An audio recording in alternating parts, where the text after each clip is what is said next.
Hi, friends. Welcome to Coffee Break with Dr. Michele Alignay. It's another afternoon of discussion, of conversation, and realizations and reflections regarding family life, relationships, and our well being. So, join me this afternoon. I'm coming in a little bit early, but I know we have so many things to talk about regarding our family life and relationship. I'm going to continue our discussion regarding family stress and relationships. So, get your coffee, get your tea, get your juice, and let us discuss about how we can have better strategies in managing family stress. If you were with me the other day, kung kayo ay nag-tune in yung isang araw, the first session was about family stress and coping. So I was asking, how are you coping in the family? Meron ba kayong mga stress na nararanasan? Alam ko na ang maraming mga sagot last time is yung mga online learning ng pamilya, lalo na yung mga mommies na nakikinig sa atin. Totoo yan. So that's a common concern for many of us. But as we say, hi friends, those of you who are here already, maraming salamat for always supporting Coffee Break. So as I mentioned last time, stress is part of family life. It's inevitable. It's inherent. Kasama na yan sa buhay. So, let us not, sabi nga, let us not pray. Let us not pray for that the Lord will remove our stress. Because pag nagdasal tayo that the Lord will remove our stress, baka iba yung mangyari. Baka hindi stress ang mawala. Baka tayo ang mawala sa mundong ibabaw. But what do we need to pray for? I believe what we need to pray for is that I just need to share this. Okay. I believe that what we need to pray for in our family is the ability to manage stress. I believe that we need to pray and enhance our ability para tayo mismo matuto paano ba lalaruin to. Kasi hindi naman mawawala ang stress. If you remember, friends, come on, let's Q&A. The last time that we talked, what are the things that when stress happens to a family, pag stress yung nangyayari sa atin, pag meron tayong stress, what happens to us? What technically happens to us? Anong nangyayari sa atin? 'Di ba? Either we face it, either we uh, either we face it, either we flee from it, or we freeze from it. So, nasaan tayo dito? Nasaan yung madalas nating pangyarihan? When stress happens to you, are you the type of family not just person, who flee, lumalayo, hindi hinaharap? Who freeze, alam mo, pero wala kang ginagawa? Or who face it? Nasaan ka dito? When family issues, family stress happens, nasaan tayo dito? Anong ginagawa mo madalas? So we need to reflect on how we are managing it. Sabi nga, I think you always hear me quote that problems are not the problem, coping is the problem. So the same thing, that's why I believe that our prayer should be, Lord, how can we manage stress? Give us the grace daily to manage all the concerns that we have. And to see ano dyan yung dapat i-let go, ano dyan yung dapat ayusin, at ano dyan yung dapat natin na ipagpa kay Lord na lang. So, how are you, friends? How are you today? How are you today, friends, with everything that may be happening to you? I would like to ask you, now, looking at it, meron ka bang stress or just this week, do you have a family stress na na-realize mo talagang naiinis pala ako sa kapatid ko, yung nanay ko nagkaroon ng biglaan sakit. So, did you ever get into that this week? So, I would like you to hold on to it, but also I would like you to check, how am I in the family? Nung nagkaroon ng lockdown, nung nasa bahay kaming lahat, nung nagkaroon ng pandemya, kumusta kami sa pamilya? Yung mga nanonood na ngayon, are you the type who flee? Are you the type who freeze? Or are you the type who's facing stress? The family stress that we're experiencing. Nasaan ka dito? Are you the type who flee from family stress? Are you the type who face family stress? Or are you the type who freeze from family stress? Where are you, friend? Nasaan tayo dito in how we're navigating stress? Where are we? Where are we in the picture? Where are we in the equation? Yan. Mas malinaw na tanungan yan, kaibigan. Did we flee? Did we freeze? Or did we face the stress? Okay? Where are you, friends? I need to ask you that so you can gauge yourself. So if you have an answer for those of you who are listening, please put that in the comment section. When all these things happened during the pandemic, na kailangan pagtulungan lahat ng nangyayari sa pamilya. Are you the type who faces stress? Are you the type who flee from the stress? Or are you the type who freeze from the stress? Yan. Wow, nang una na si Cynthia, face. Maria Cynthia, face. Yeah, I like that. What else? Did you face it? Did you freeze from it? Did you flee from it? Face. It's good. What I think, yung mga tao dito sa coffee break, in fairness to us, in all fairness, we know how to manage stress. Because alam nyo, ito ang realization ko personally, tayong mga laging nagko-coffee break, yan, tayong mga coffee breakers dito, those of you who are with me, we are somehow having the right mindset. Kaya nyo ako sinisik out. Kaya kayo nanonood kasi magka-align yung pag-iisip natin. At while I help you retool what you know, you are also affirmed of what you know. Tama ba? Yung alam mo na, ginagawa mo na eh. Kasi naniniwala ako kung hindi ko pareho ng mindset at hindi pareho ng wavelength, kumbaga, mahihirapan silang makinig sa sinasabi ko because all the things that I am discussing here might be too harsh for them or wala naman sa akin yan eh. Or it may be knowledge for them pero hindi nila kayang i-apply sa buhay. Diba? May mga ganyan. May mga taong ganyan.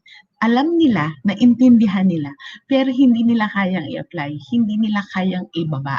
Stock knowledge lang lahat sa kanila.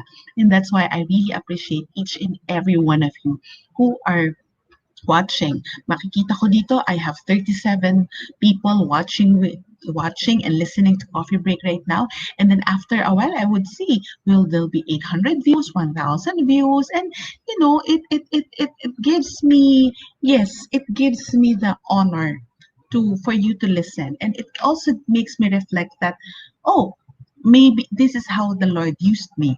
And sabi ko nga sa inyo, you pass also the good information by sharing it, or you pass also sharing the video, sharing this podcast or episode, or you also share what you learn to the people around you. So, pero ngayon, ang kailangan natin, it's just not the knowledge of it. How are we strategizing? Friends, I know each family member, remember, we all have our different level of awareness. We have our different beliefs about stress. We have our different context. We have our different direction. At saka meron tayong kanya-kanyang external manifestation of stress. And that is what I discussed with you in our episode, Family Stress and Coping. Ngayon, ang tanong ko sa inyo, how has family stress or family issues, tayo lang nag-uusap dito, affected you just the past 6 months? Past 6 months lang, anong nangyari sa'yo because of family issues? Because of maybe marriage issue, maybe issue nyo with your kapatid, parents. How did it affected you? Kapatid, parents, basta kapamilya. Anong family issue ang nangyari sa'yo? You don't need to disclose. Just sabihin mo lang dyan in a nutshell. Did you have misunderstandings? Did you have nagdedmahan ba kayo?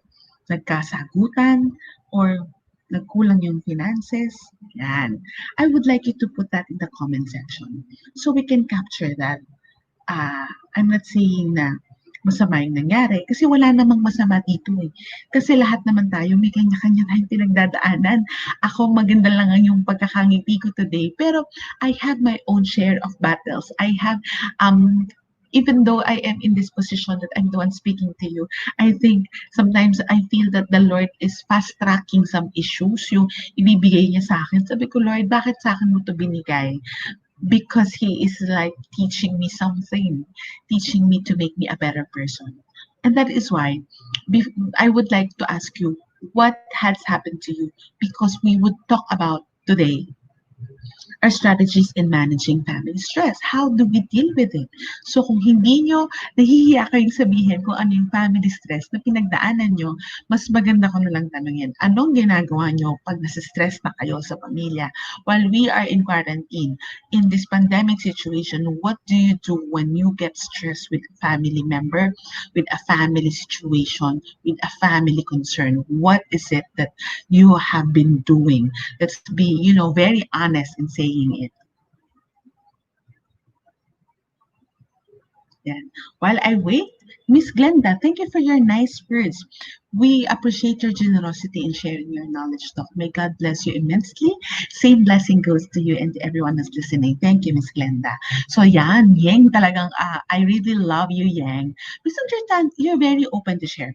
Misunderstanding with siblings, it made me more tolerant and it made me more understanding. I'll agree. Next, what helps? Glenda said, praying helps. Cynthia said, wow! Enforce boundaries. Cynthia, saan mo natutunan ang boundaries? Di ba? Boundary setting. Isa yan sa pinakamaganda nating matutunan. I think I have an episode in family, in coffee break. Not in fact, my book is Family Goals. Kaya yun sabihin ko. Kaya iyon ang isa sa pinaka-importante niyong matutunan. Kung paano mo lalagyan ng linya. Line. Oops, hanggang dito ka lang. Don't penetrate me inside. Ayan. So it's nice to know that being baking and gardening, I love that. I love that. So, iyan yung mga other hobbies. Bakit ko kailangan tanungin sa inyo? Because we all find ways on how we can manage family stress. As I said, it will happen. Stress in the family, it will happen. So let us go through. These are some of the concepts that are tested over a lot of studies. So ito yung parang nakita kong summary ng mga what has studies have said about family stress and how family dealt with it better. So I'll just give you, I think, about 7 points, okay? So the first one, di ba, remember, when we have stress, either we flee, we freeze, or we face. So ang unang-una, face challenges head-on. Face the family stress head-on. Huwag niyong tatakasan. Alam niyo, the common problem in the Filipino system, in the Filipino family system, is that many times, problema na, hindi pa rin inaamin na problema. Are you familiar with that?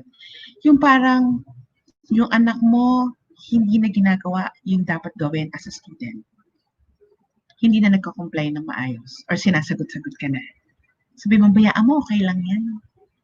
Pero kasi, sometimes when we face a problem, we get to confront ourselves.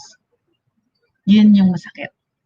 Kaya marami ayaw nilang aminin na may problema kasi kailangan nilang harapin at i-deal with yung sarili nila.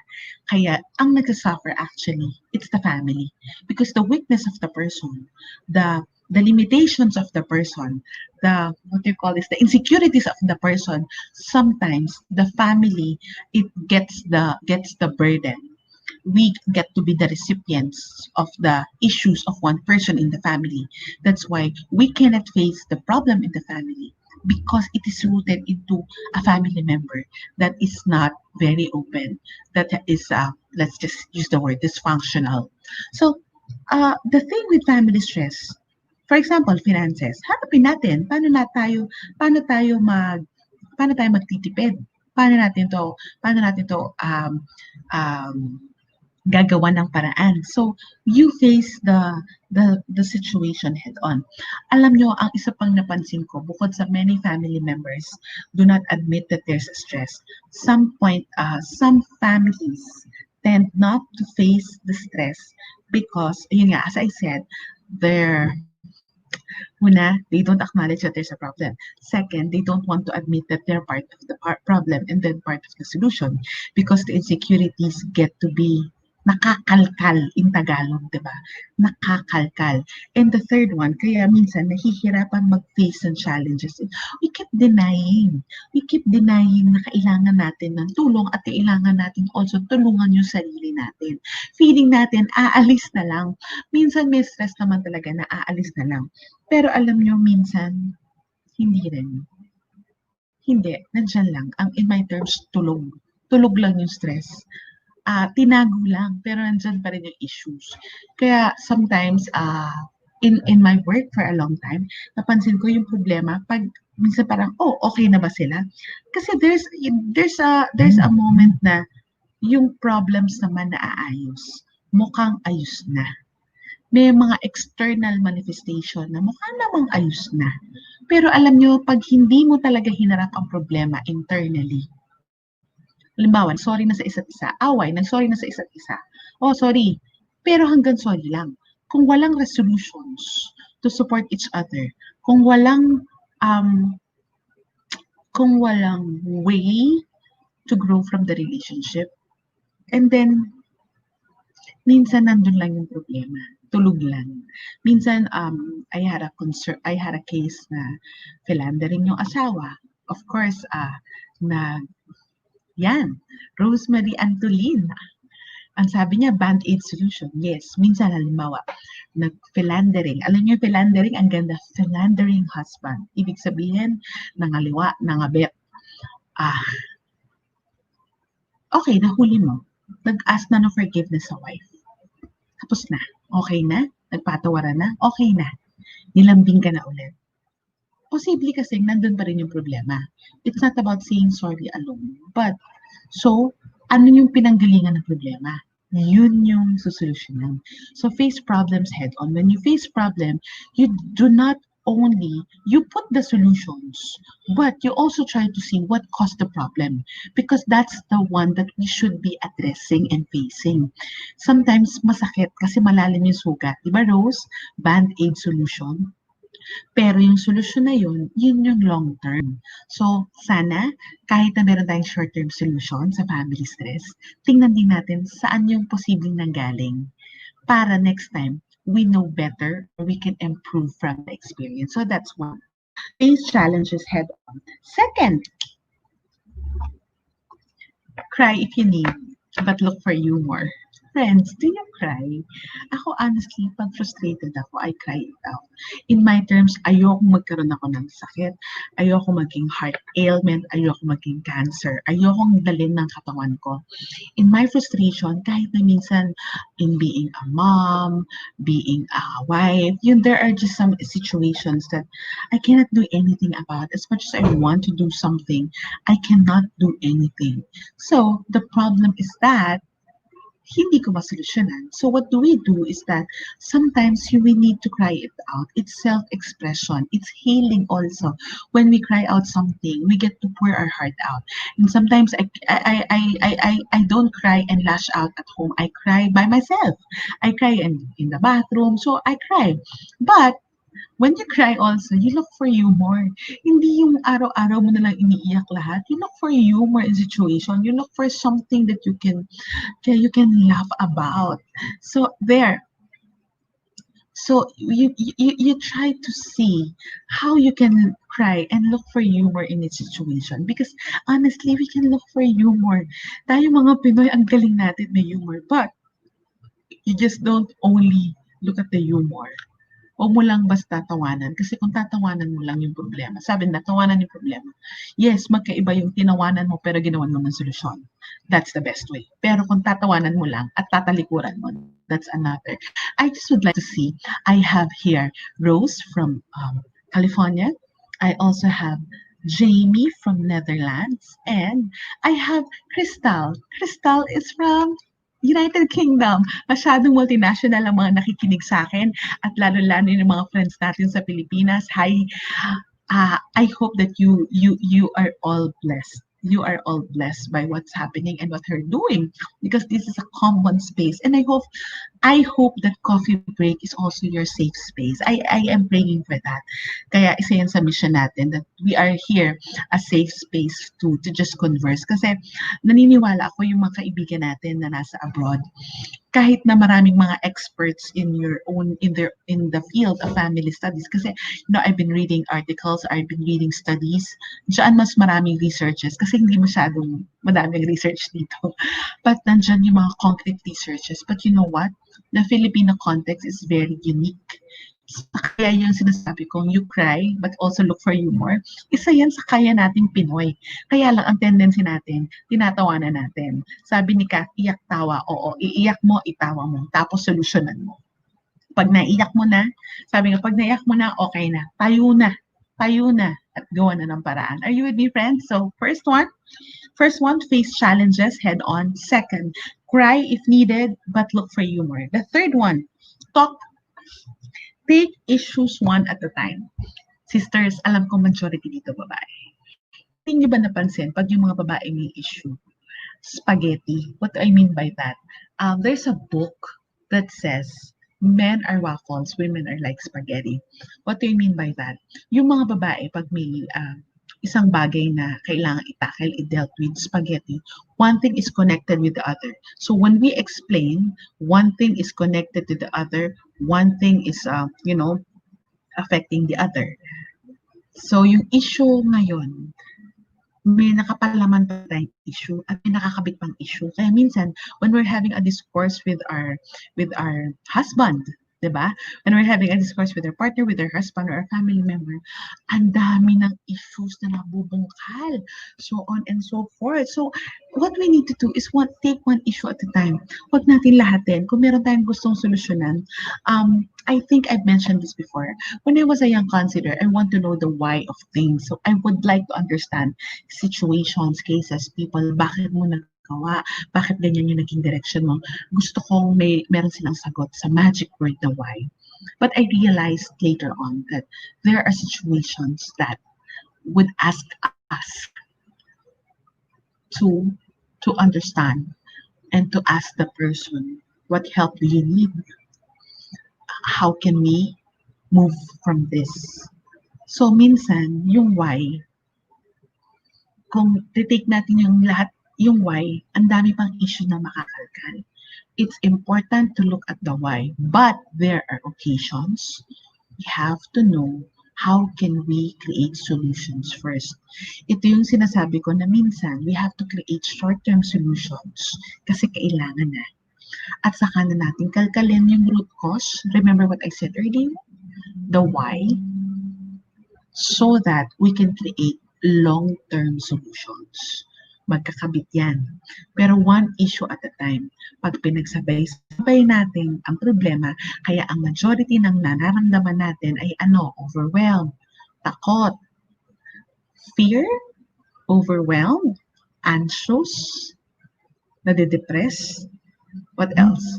These are the prominent feelings that we have during this pandemic because we are taking too much of everything. For example, the parents here are doing online learning. Iniisip nila, paano yung anak ko pag nag-college siya, makakapasa pa? Paano sa end of the school year? Matatapos ba yung lesson? Yun pang lesson today, hindi pa natin tapos eh. Iniisip mo na yung hanggang March, April. Get it? So I think one beauty that I can also fear, friends, let me be honest. I can also fear, Lord, patapos na isa kong project. Meron bang susunod? O kaya may pinag-aawayan ka rin mag-asawa. Pero meron pang isang issue. So, teka lang, ano ba yung kailangan solusyonan ngayon? So, diba? And I think that magic of taking one day at a time and surrendering the rest to the Lord, that's a very important skill. That's a very important strategy for us to manage our family life. Lahat ba ng issue kailangan patulan? Hindi. Ano yung kailangan patulan? Ano yung kailangan ayusin? Ano yung kailangan i-work on ngayon? Or what issue needs to be dealt with now? And the rest, park it and look at it again. But make sure that you come back to it. Kasi pag yung issue sa pamilya, hindi natin binalikan, kakatok yan ulit. magkakatok yan ulit. Minsan nga hindi katok eh, dumadagundong. You know that term, dumadagundong. It will just come crashing to us. So are you still with me, friends? So the fourth one. So the first one is face challenge head on. The second is cry if you must. The third, take issues to the head. Favorite ko to. Don't blame. Pakiulit nga po, don't blame. In the family, how can we create better relationships? Don't blame. Wala nang sisihan. Pero honestly, minsan ang hirap kasi parang kung hindi mo naman ito ginawa, hindi ito nangyari, di ba? Kung ginawan mo na lang para anong isang araw, hindi na ito mangyayari ngayon. We have those moments. I myself, I am guilty of that because we refer to. Sometimes I have this tendency to refer to this. Sabihin ko na, uh, sasabihin ko that, hey, the other day, this is what happened. My goal there is for us to learn the lesson. But when you have to look at the intention also. When we blame, it's like ikaw yung may kagagawan, ikaw yung may kasalanan. Magkaiba to sa the other day, this happened. This took place. So how can we improve from it? Did we blame in the second scenario? No. What could be is that we're picking up the learning situation or we're picking up the opportunity for us to grow from the given situation with the person. When we blame, ina-attack natin yung pagkatao nung kapamilya natin. Are you getting me? That's blaming. Ikaw kasi, ikaw may kasalanan kung hindi dahil sa'yo. But when we look at the situation, anak, my love, sweetheart, nay, ito po kasing nangyari na isang araw. Paano po natin naayusin? Minsan yung mga tao, kaya nila na-feel na defensive. Kasi sinisisi mo ba ako? Kasi it's on how we communicate it. So if we communicate it in the tone of collaborative and collaborative support for each other, na this is the situation, how can we work on it? This is what happened. Do you need me to help you? Do you need us to do something about it? But if it's in a collaborative support in the family, and then we're not blaming. We are just helping each other. We're reaching out. Yan. So I like that term. How can we improve? Paano po natin aayusin? Kasi kasama na tayo sa solusyon. 'Di ba? Kasi pag sinabi mo na, ginawa mo yung problemang yan, ikaw, it's called you message. We're directing the problem on the person. Bahala ka kasi ikaw naman ang gumawa niyang problema. We are blaming. Ikaw kasi. But when we say na, okay, nangyari na to, on this situation, paano natin tulungan ng isa't isa? O, ito yung nangyari, but we're not naming people, we are not attacking anyone, but we are just asking each member of the family or in your marriage, your partner, what support is needed for us to work through with. And that's the goal. That is the goal. So don't blame because we would like, instead of blaming, we want to, of course, collaborate on how we can support each other. So the next one, that's number 4. This is wonderful. You know why? Uh, I think all of you would agree. One of the proven ways for a family uh, to manage strategies and managing family stress is actually to rely on faith and spiritual beliefs. Eh, di ba yan naman tayo ngayon? Yan naman tayo ngayon, friends. We are navigating all the situation. This is what we call the new normal, the pandemic, the COVID-19 situation. We are navigating it with a deepened faith and spiritual belief. Um, I saw a meme earlier that that Satan was laughing because he said that he closed the church. But no, he did not close the church. Each home has become a church. And I believe that even though now that marami na sa atin ang nakakalabas, medyo normal na yung buhay na iba sa atin, I hope that prayer is still an essential part of our family life. We are joining with each other in faith and in spiritual life. Kasi hindi wala tayong kakapitan. yun eh. Saan mo ikakapit yung pamilya mo sa isa't isa? But each person in your family, even though we love them, they can fail us. That is the limitation of a human relationship. But if we anchor our own worth and our relationship in our God, Lord, hindi ko to kaya. Itong issue namin ng asawa ko, hindi ko kaya. Itong anak ko, na-frustrate ako, hindi ko rin po kaya. Lord, help me, teach me, humble me on what to do with it. Ako yan, ganyan ang prayer ko. And that it's why, ever since, faith and spiritual beliefs, it doesn't mean that I'm perfect in my faith journey. It just means that there's an effort for me and I'm doing everything in my power to allow God to take over. Because as I said, sometimes we need to surrender. Yung one thing that's, strategize, because when we believe that there's someone bigger than us, we believe that meron tayong sabi ko nga, there's an anchor. There is a mightier power above us. And then that is the there is a way for you to be with each other. So rely on faith and spiritual beliefs. So that's number 5. And I would like to capture this. Honey, you said, paano kung gusto mo makipag-ayos at di mo biniblame si hubby pero he keeps on screaming at you and blaming you. So, do not talk to him when he is blaming and screaming because that's not the best time to talk. Maybe talk to him in another way. But I would like you to look at this. Is it often the way he is? Ganyan ba lagi yung gusto niya sa relasyon? That issues is not handled. It means that there might be that is just an external, the shouting, the blaming. If it's a persistent thing that he is doing, as I said in the last episode, that's an external manifestation of a bigger issue. So mahirap pong sagutin yan kasi mas meron yan systemic na issue na kailangan makita. So, you know when to and how to treat him. Kung alam mo sisigaw siya, and then tell him na, okay, I will not listen to this because you're screaming at me. You know when to put your foot down. Or, you know that hindi mo siya kakausapin on the time that he is not in a good condition. And the rest, pagdasal mo, ano iba, kung talagang ang hirap ng asawa mo, i-pray over mo paggabi, pagtulog, i-pray over mo siya.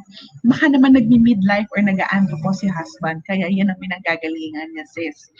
So, aside from that, faith and spiritual beliefs, there are things that are beyond us, di ba?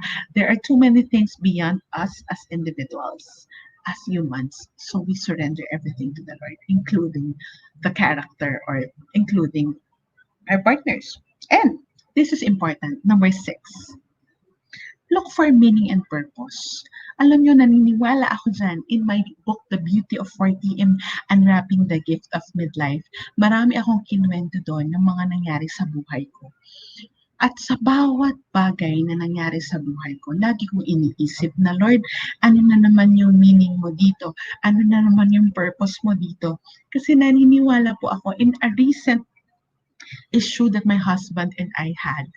Kaya parang bayong-bayo na, parang, wow, I'm so drained. I'm so drained. It's very recent. Sabi ko, pero ito yung tanong ko. Hindi ko tinanong, Lord, kailan matatapos to? Ito yung tanong ko, Lord, what is the meaning of all this? What is your purpose behind this pain? What is your purpose behind this issue? I know that there is something. And nasagot yun. Friends, nasagot yun. We are invited to give a talk for a very big online conference this coming November. It's just not me who's gonna speak, but it's with my husband. And for me, ayun. Kasi kung alam natin, if we are connected in our faith and spiritual belief, do you know, friends, we find meaning and purpose. Kahit sa pinakapangit na nangyayari sa buhay natin, we find meaning and purpose kung bakit siya nangyari. Nagkakaroon ng purpose behind our pain. There is, as we said, a message behind the mess. A blessing behind the burden. Ulitin ko yung tatlo. If we look for the meaning and purpose in our lives, everything happens for a reason. As narinig nyo na sa akin, sinabi ko one time, walang tapon yan. We just need to look for the meaning. Bakit nangyari? Minsan hindi niyo makikita yan agad, but one day it will make sense. So it gives us hope and confidence in our God, in our Lord. But I'm sure, naniniwala ako ano man yung pinagdadaanan, there, look for the meaning or the message behind the mess, the purpose behind the pain, and the blessing in the burden. Because I believe there is meron po yan. And lastly, that's number 6, look for meaning and purpose. Friends, this is something that we overlook but very basic. How can we manage family stress? Show your love to each other. Yung minsan galit na galit tayo. Yung minsan gusto natin ihagis palabas ng bintana yung mga kasama natin sa bahay. Sometimes, my tendency is like, ayoko na dito. But sometimes the Lord will just tell me, just stay on with it. Stay on with it. Because after a while, He'll show me, okay, napagod ka na? Okay, umiyak ka na? Okay, tawanan mo na? Okay, eto na yung meaning. Just love. Just love. Can you love from a distance? Yes. You can love from a distance also. May mga taong mahirap mahalin. May mga tao na toxic. Kaya ang tawag dyan ni Brother Bo Sanchez, ang natutunan ko, sometimes, wag mo nang pagsiksikan yung sarili mo. Love from a distance. You show that you care, you show that you love, but you try to see, is my love healthy? Is my love making him or this family member, is he or she being the best version of him or herself because of the love that I show, the support and the care that I give? Yes. Kung hindi naman siya nagiging better version of himself, showing love doesn't mean you give all. Sometimes may tinatawag na tough love. Yan yung love from a distance.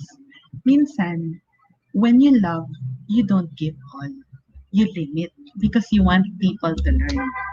So, yan yung pinakamaganda. But every day, show the people that you love, that you care.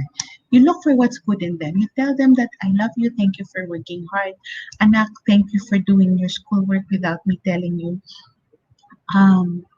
Each day, show and tell your family members that you care, that you love.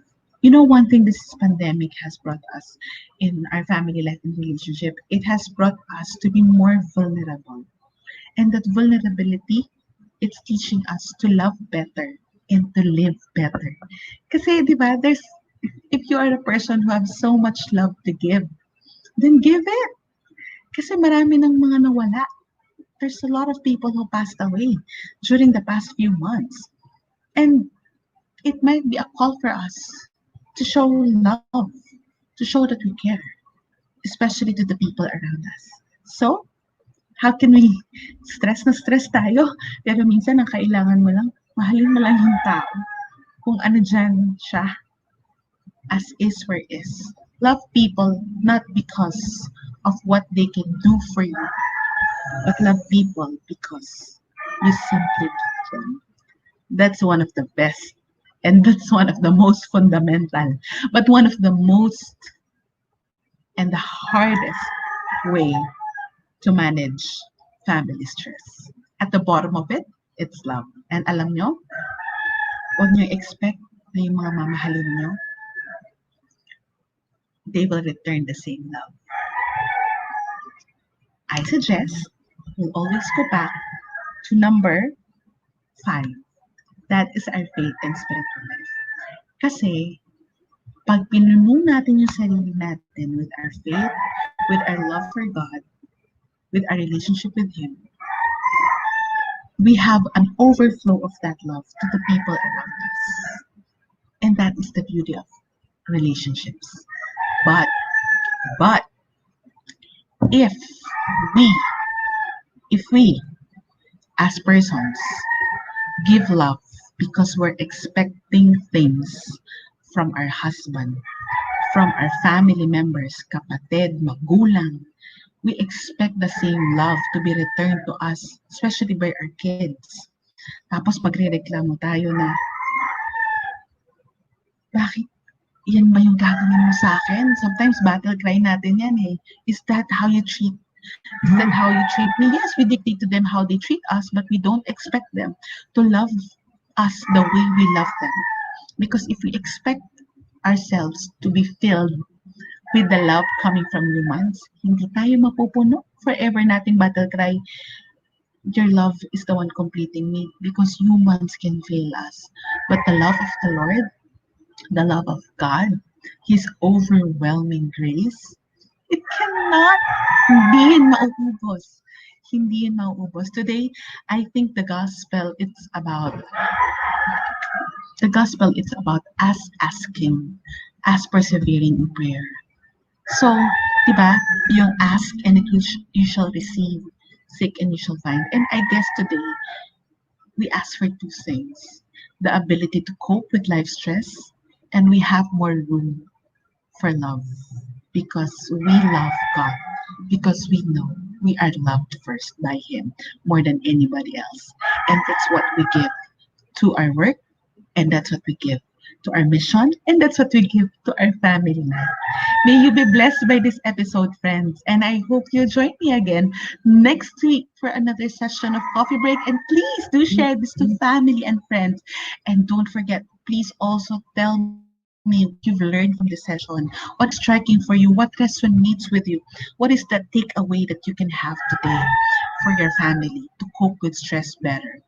And I would really pray that to see you next week, I would announce I'm keeping the 1:30 p.m. schedule of Coffee Break because I'm back to teaching in the college and in the graduate school next week. So my schedule will be kind of filled. But I promise you, Tuesday and Thursday, we meet at Coffee Break with Dr. Michelle here at my Facebook or at YouTube, or follow me at Spotify. Thank you, and may we all love the way the Lord has loved us. God bless you all. Thank you.